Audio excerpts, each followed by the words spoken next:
நமஸ்காரம். உங்கள் அன்பிற்கும் அபிமானத்திற்கும் உரிய வித்யாபுத்திர விஆர் ராஜா குளத்தூர் பேச ஸ்ரீ மாத்திர நமக.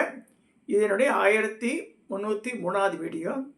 இந்த வீடியோவில் என்ன பார்க்க போகிறோன்னா, காஞ்சி மடத்தின் பெரியவா அவள் லைஃப்பில் நடந்த ஒரு இன்சிடெண்ட்டும் பாரதம் போன்ற பதிவிரதைகள்லேருந்து அது அவள் கடைசியில் போட்டிருக்க அந்த இன்சிடெண்ட் அதை ரிலேட் பண்ணுற மாதிரி ஒரு சப்ஜெக்டு. யாரோட நலாயினி கதை வருது.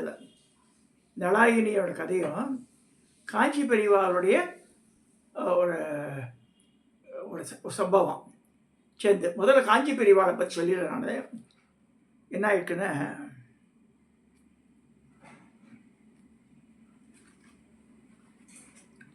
காஞ்சி பெரியவா இந்த சமயத்தில் ஒரு முக்கியமான சம்பவம் காஞ்சிபுரத்தில் நடக்கிறது. அது என்ன,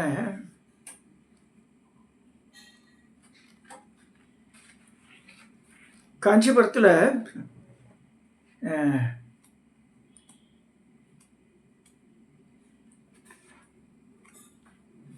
பரமாச்சாரியார் இருக்கார். பரமாச்சாரியாரோட இதில் பெரிய சதஸ் நடக்கிறது. இந்த சதஸில் கலந்துக்கிறதுக்கு இந்தியாவிலேருந்து முக்கியமான பகுதிகளில் நிறைய பேர் வந்திருக்கா. அந்த சதஸ் கிட்டத்தட்ட ஒரு வாரம் 10 நாள் நடந்துட்டுருக்கு. அந்த சதஸில் என்னென்ன, ஆந்திராவிலேருந்து ஒரு பெண்மணி வந்திருக்கா. இவ எல்லாரும் she is main attraction for everybody. அந்த ஆந்திரா லேடி இவ என்ன சதஸில் இவ என்ன பண்ணியிருக்க போகிறான்னு சப்ஜெக்ட் பெரியவா வாழ்த்திய பதிவிரதை, பெரியவாளை வாழ்த்திய பதிவிரதை. அந்த பெண்மணி பெரியவாளை வாழ்த்திருக்கான்னு சொல்லப்படுறது. இது இதில் ரெக்கார்டு என்ன இருக்குன்னா, முக்கூர் ஸ்ரீனிவாச வரதாச்சாரியார் சென்னையில் அஷ்டலட்சுமி கோவில் கட்டினவர், ஸ்ரீ வைஷ்ணவர், பெரியவா மேலே அசாத்திய பக்தி. அவர் டைரி எழுதி வச்சிருக்கார்.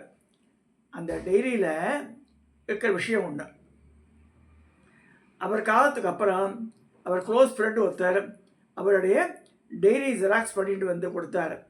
அதில் ஒரு நிகழ்ச்சி எழுதியிருக்கு. புத்த சதஸ் நடந்தது காஞ்சிபுரம். பெரிய பெரிய வித்வான்கள் எல்லாம் வந்திருக்கா, பண்டிதாலாம் வந்திருக்கா. அது ஆந்திராவிலிருந்து சில பேர், ராஜமுந்திரியிலேருந்து ஒரு வித்வான் வந்திருக்கார். அந்த வித்வானுக்கு கால் கிடையாது, 2 காலம் நல்லா இருக்குது. அவர் சம்சாரம் வயசு வந்திருக்கா. எப்படி வயசு வந்திருக்கான்னா, ஒரு கூடையில் ஆற்றுக்காரை வச்சுட்டு, இந்த 20th centuryயில் 20ஆம் நூற்றாண்டில் நடந்த கதை அது. கூடையில் வச்சுட்டு தலையில் வச்சுட்டு ஒரு சத்தத்தை தங்கியிருக்கா. தினம் ஐஷம் அந்த சபையில் இது பண்ணிட்டு திருப்பி கூடையில் அவரை தூக்கி உட்காந்து வச்சுட்டு அந்த கூடையை தூக்கின்னு போகிற அளவுக்கு அவளுக்கு உடம்பு ஸ்டெமினா வந்திருக்கு பாருங்க. இதெல்லாம் எக்ஸிபிஷன் மாதிரி எல்லோருக்கும் நலாயினி கதையை எல்லாருக்கும் கேட்கலாம். இந்த காலத்திலேயே இப்படி இருக்கும் போல இருக்கு. புத்த சதஸ் இவாத அட்ராக்ஷன். பெரியவாளுக்கும் ஆச்சரியமாக இருந்தது. கார்த்தால சதஸுக்கு இவர் வரும்போது அந்த அம்மா கூடையில் வச்சு தூக்கின்னு வர வேண்டியது. அப்புறம் முடிஞ்ச பிறம் கூடையில் வச்சு தூக்கி போன்றது. இப்படியே 12 இருந்தா. சதஸ் முடிஞ்சது. அவளை கூப்பிடுன்னு சொன்னான் பெரியவா. அந்த அம்மா வந்தா. பெரியவா அவட சொன்னா, நலாயினி கதை தெரியுமா இருக்கு? இந்த காலத்திலேயே இந்த 20ஆம் நூற்றாண்டில் கால் இல்லாத புருஷனை கல்யாணம் பண்ணிட்டு கொடுத்தனம் பண்ணது மட்டும் இல்லாமல் அவர் இங்கே போகணும் அங்கே போகணும்னா தூக்கி தலையில் வச்சுன்னு போறியே, எப்பேற்பட்ட பதிவிரதை. இந்த காலத்திலேயே நீ இருக்கேன்னா அந்த காலத்தில் நலாயினியை எந்திருக்க முடியாதுன்னு கேட்குறாரு பெரியவர் அவர்கிட்ட, இந்த பொம்பளைகிட்ட. நீ இருக்கிறது இப்போ, ஆனால் நம்ம கதையில் படிச்சிருக்கோம், அதெல்லாம் நிஜமானு கேட்பா சில பேர். 20ஆம் நூற்றாண்டே நடக்கிறது, ஏன் ஒரு 10,000 வருஷத்துக்கு முன்னாடி நடந்துக்க முடியாதா? இப்போ நம்ம சந்தோஷப்படுறாரு அவர். நீ ரொம்ப ஆச்சரியமாக இருக்க, ரொம்ப சந்தோஷன்றார். நிறைய சந்தோஷங்களை தெரிவித்த பின்னர் மேலும் தொடர்ந்தா, பிரபு உன் வாயால் 2 வார்த்தை என்னை பற்றி ஏதாவது சொல்லிட்டு போய் அப்படின்றார் இந்த பொம்பளைகிட்ட. நான் எப்பேற்பட்டவன்? இப்படி கேட்டவுடன் இந்த அம்மா சொன்னா, உன்னை பற்றி நான் என்ன சொல்கிறது? நீ தான் ஈஸ்வரன், பெரிய அவதாரம், ஒன்றாதான் வேதமும் தர்மம் நினச்சிருக்குன்னு சொல்கிறாவோ. கேட்டுருக்கார் தெரியவா. இதெல்லாம் என்ன எல்லோரும் இதை சொல்லிட்டு இருக்காள, தெரிஞ்ச கதை. வேறு எதுவும் புதுசாக சொல்ல மாட்டேயான்னு கேட்குறாரு அவர்கிட்ட. அந்த அம்மா சொல்கிற, நீ 100 வயசு இருப்ப போ அப்படின்ற.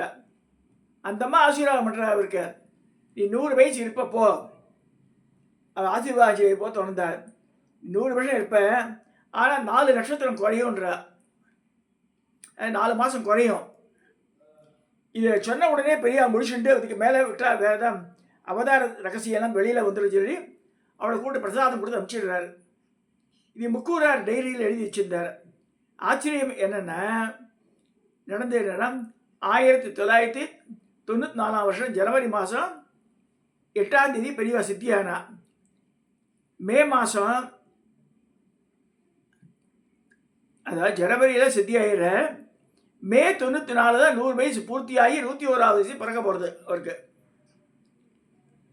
ஸோ பூர்த்தி ஆகிறது வந்து மே மாதம்தான் ஆகணும். 4 இது தள்ளி போயிட்டா ஜனவரி, பிப்ரவரி, மார்ச், ஏப்ரல், மே.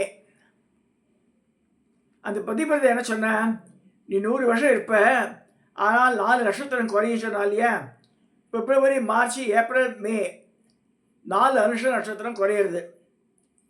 ஜனவரி 8 அனுஷம், அன்னையோட அவதார பூர்த்தி. அப்புறம் தான் தோணித்து, இன்னும் 4 மாதம் இருந்திருக்கக்கூடாதா, 100 வயசு பூர்த்தி பண்ணி செஞ்சுரி போட்டிருக்கலாமே சொல்கிறா எல்லாரும். இந்த பதிவிரத வாக்கியம் முக்கியம். அது தப்பாக ஆச்சரியம் செய்ய முடியும். பதிவிரதா வாக்கியம் தப்பாக ஆகிடக்கூடாது. ஆச்சரியம் பெரியவா சரித்திரம் தோண்ட தோண்ட இப்படி பல விஷயங்களை வந்து சொல்லியிருக்கு அப்படின்னு சொல்கிறா.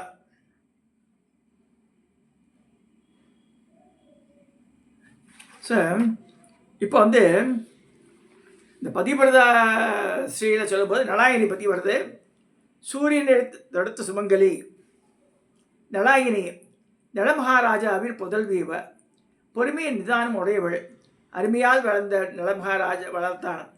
ஒரு சமயம் நலமகாராஜாவுக்கான மௌத்கல்ய மகிழ்ச்சி வந்தார். ராஜாவுக்கு இந்த ரிஷி வந்த காரணம் புரியல. இருந்தால் வயசானவர், இருந்தால் கூட்டு மரியாதைலாம் பண்ணி மாலை மரியாதைலாம் பண்ணுறா, கால அலம்புறா, அவர் ஆசனம் கொடுத்து எல்லாம் வசிக்க இது எல்லாம் பண்ணுறா. அப்புறம் ஹோமெல்லாம் யாகெல்லாம் பண்ண போகிறேன்றார். நான் எல்லாம் உங்களுக்கு ஹெல்ப் பண்ணுறேன்றான் ராஜா. சார் அப்போ என்ன சொல்கிறாரு, உன் மகள் நலாயினியை மனங்க முடிப்பு கொடுப்பாயார் கேட்டவுடன் நலன் தொட்டு தயங்கினான். அருமை பருமையாக வளர்த்த மகள் எப்படி ஒரு முனிவருக்கு போய் கல்யாணம் பண்ணி தருது? இவரை வயதானவர், மறுத்தா சபித்து விடுவார் இந்த அச்சம். மன்னன் பலவிதமாக யோசித்து விட்டு முடிவரும். திருமணம் என்பா 20 சம்பந்தப்பட்டது கதை, அதனால் என் பொண்ணை எனக்கு விசாரிச்சு சொல்கிறேன்றான். இல்லை நானே போய் கேட்குறேன்னு சொல்லி நான் அந்த படத்துக்கு போகிறேன்றார். போகும்போது ஒரு சின்ன பையனாட்ட போயிடுறார் அவர்.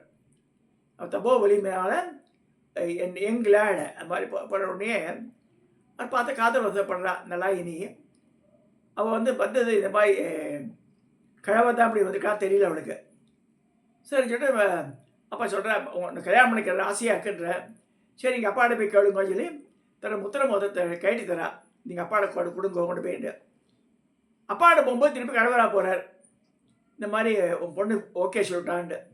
சரி வேறு வழி இல்லாமல் ராஜா வந்து கல்யாணம் பண்ணி கொடுத்துட்றான். நலமகாராஜா நலாயினியை மௌத்கல்ய மகரிஷிக்கு கல்யாணம் பண்ணி கொடுத்துட்றான். இந்த மௌத்கல்ய மகரிஷி இதோடு இருக்கார, இவ்வளோ கல்யாணம் பண்ணிட்டு இதுக்கு காட்டுக்கு போகிற பர்ணசாலை அமைச்சு இருக்க. இப்போ ராஜாவுக்கு பொண்ணாச்சேவா எல்லாத்தையும் திறந்து அந்த மாதிரி இருக்கா, அவருக்கு ஏற்ற மாதிரி இருக்கா. இதுதான் ட்ரெஸ் பண்ண பார்க்குறேன். திடீர்னு ஒரு ஆள் என்ன பண்ணுறாரு, எங்கள் காட்டுக்கு நடுவில் போயிட்டு தேடிண்டேங்க வரவே இல்லையாண்டு. அப்போ ஒரு எங்கள் ஆட்டம் வேஷம் போட்டுட்டு நிற்கிறார். யாருக்கு நிற்கிற மாதிரின்ற எங்கள் ஆத்துக்காரன் இருக்கிறேன். அந்த ஆள் கிழவன் தானாச்சே, அவன் புளியடி சாப்பிட்ருங்க ஆழ். அப்போ அவருக்கு அழுக வருது. மாதிரி ஏன் நம்ம சொல்கிற இது மாதிரிலாம் எங்கள் ஆத்துக்காருக்கு ஒன்றும் ஆகாது, பதிவிரதா மேலே வந்து நம்பிக்கை இருக்க எனக்கு இந்த பக்தி மேலே அப்படின்னு சொல்கிறா. அதை நான் சிரிக்கிற. அது மாதிரி வேரியஸ் டெஸ்ட்டு அவள் மேலே கல்யாணம் பண்ணிட்டு வந்தால் கூட இந்த புத்தி எப்படி போகிறது பாருங்கள். மௌத்கல்யா இந்த மாதிரி எவ்வளோ நிறைய டெஸ்ட் பண்ணுறார். இது இப்படியாக இருக்க அதே ஊரில் வந்து அதில் பேலஸில் ராஜாவுடைய நகையெல்லாம் கொள்ளடிச்சுட்டு திருவிழாலாம் ஓடுறா. அங்கே ஒரு பர்ணசாலை இருக்குது. அங்கே மாண்டவியார் ஒரு மகிழ்ச்சி இருக்கார். இந்த மாண்டவரியோட மகரிஷியில் வந்து இந்த கொள்ளடிச்ச பொருள்லாம் உள்ளே போட்டுட்டு எஸ்கேப் ஆகிடுறா திருடாடலாம். வந்து காவலாளிகளாம் பார்த்து மாண்டவியர் தான் திருடிட்டான்னு சொல்லிட்டு அவரை அழிச்சும் போகிறார். அவர் எனக்கு தெரியாதுன்றார். அவர் இல்லை இல்லை சொல்லி ராஜா சொல்கிறான், அவர் நெஞ்சில் வந்து ஆணி அடித்து கழுமரத்தில் ஏற்றுங்கோன்றான். கழுமரன்னு கூர்மையான முனை ஆசன வாழ்வழியாக குத்திடுவாத. இன் அடிஷன் டு தட் நெஞ்சில் ஆணி அடிச்சுக்க இயேசு செல்லுதல் அறைய மாதிரி எவ்வளோ ரணவேதனை அது. இந்த மீன் டைம் நலாயினியை டெஸ்ட் பண்ணிட்டு இருக்கார் இவர் மௌத்கல்யர். இந்த மாதிரிலாம் சொல்லிட்டு இருக்கும்போது சொல்கிறேன், உன் மூஞ்சியே தினம் பார்த்துட்டு இருக்கேன் நான் இருக்கேன், எனக்கு வேறு சேஞ்சே இல்லையா, யூ டூ ஒன் திங், எனக்கு நல்ல ஒரு வேஷிக்கிட்ட போகணும்னு ஆசையாக இருக்கு, உன் மூஞ்சி பார்க்குறேன். ஆக்சுவலாக அது மாதிரி என்ன கிடையாது அவருக்கு. அவன் என்ன எந்த அளவுக்கு போகிறான் பார்க்கலான்ட்டு. அப்போ விசாரிக்கிறா யார் நல்லா வேசிடுமே அடுத்த ஊரில் ஒருத்தர் இருக்கான்னு சொல்லிட்டு காத்தால போய் 4 மணிக்கெல்லாம் எழுந்து அவாத்த போய் தண்ணி வச்சு கோலம் போட்டு எல்லாம் பண்ணுறேன். அந்த வேஷி வந்து பார்க்குறா வாசலில் கணிகை பார்த்து ரொம்ப அழகாக கோலம்லாம் போட்டுருக்குது. யார் போட்டாருன்னா யாரும் போடலன்றா வேலைக்காரெல்லாம். அப்புறமா வந்து இப்போ நலாயினி தான் போட்டான்னு சொன்னோடைய அவளை கூட்டு போய் எதுக்குமா பண்ணுறதெல்லாம், என்னை பாவத்தை கொண்டு ஆயிடுறேன்றார். இல்லை இல்லை எங்கள் ஆத்துக்காருக்கு வந்து உங்கள்கிட்ட வரணும் ஆசையாக இருக்கு. சரி இந்த மீன் டைம் அவர் என்ன பண்ணுறார், நலாயினியை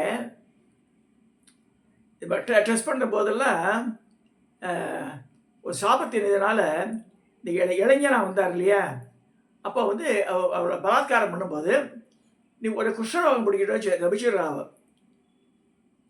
ஆத்துக்கார தெரியாமல். ஸோ அந்த உருவம் மாறினாலும் அந்த குஷ்டரோகம் தொடர்றது அவரை. இப்போ ஆத்தோடு முடங்கியிருக்க. சரி இப்போ சொல்கிறார், நான் குஷ்டரோகியாக இருந்தாலும் எந்த கடையை ஒத்துக்க மாட்டேன், நீ போய் பேசிட்டு மாதிரி வாங்குவா. அவள் பேசிட்டு வந்துடுறா.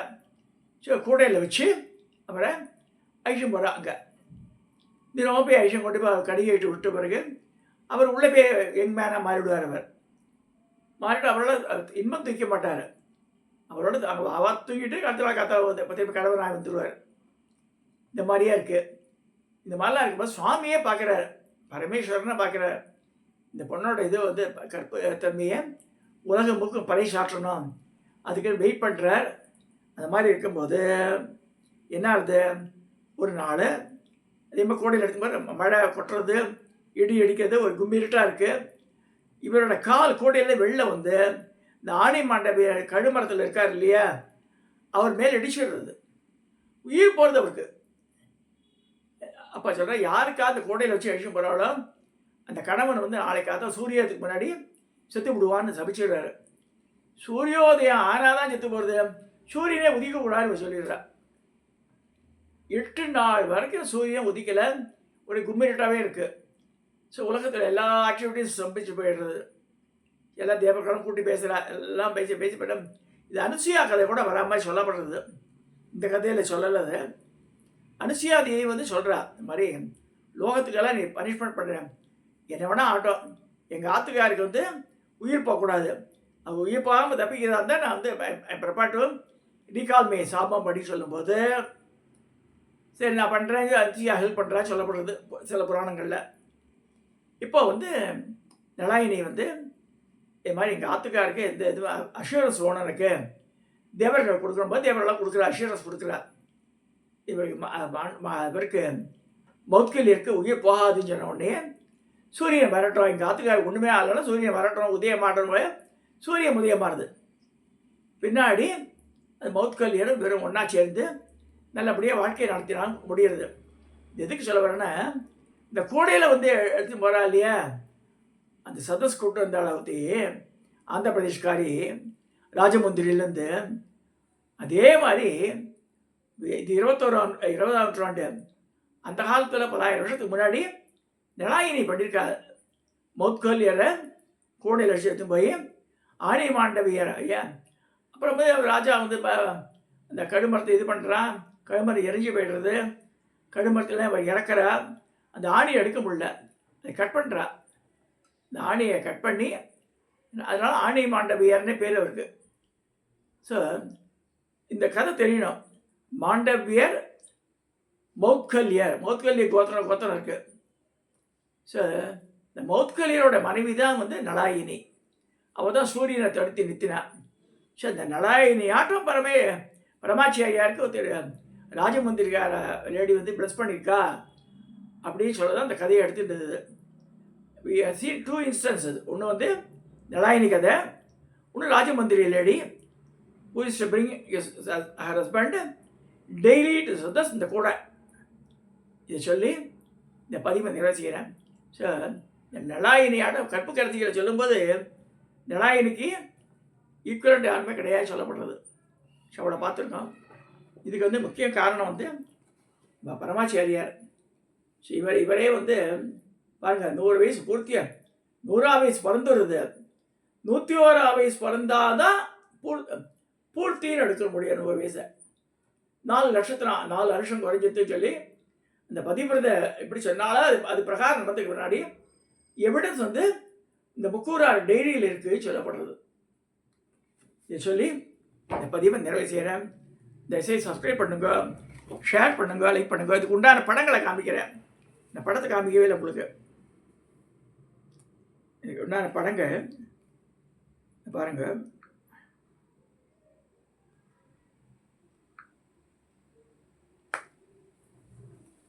இவர் தான் ஆணி மண்டபியார் கழுமரத்தில் உட்காந்துருக்காரு.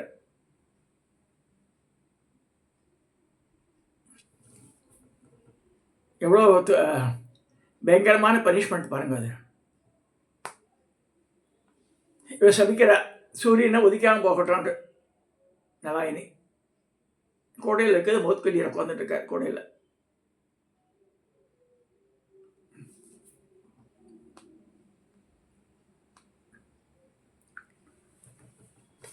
ஸோ இன்றைக்கி இந்த அளவில் இந்த பாரதம் போன்ற பெண்மணிகளில் நலாயினி சரித்திரத்தை பார்த்துருக்கோம். காஞ்சி மகானுடைய வாழ்க்கையில் நடந்த அந்த இன்சிடெண்ட்டையும் பார்த்துருக்கோம் நம்ம. நமஸ்காரம்.